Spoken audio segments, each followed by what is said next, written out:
กำแพงพี่น้องเห็นนี่คันคากปีนกำแพง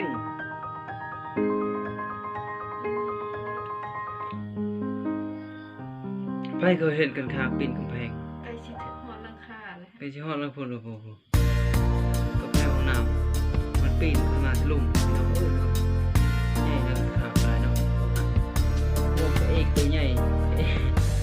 พระเอกเลยนี่นะ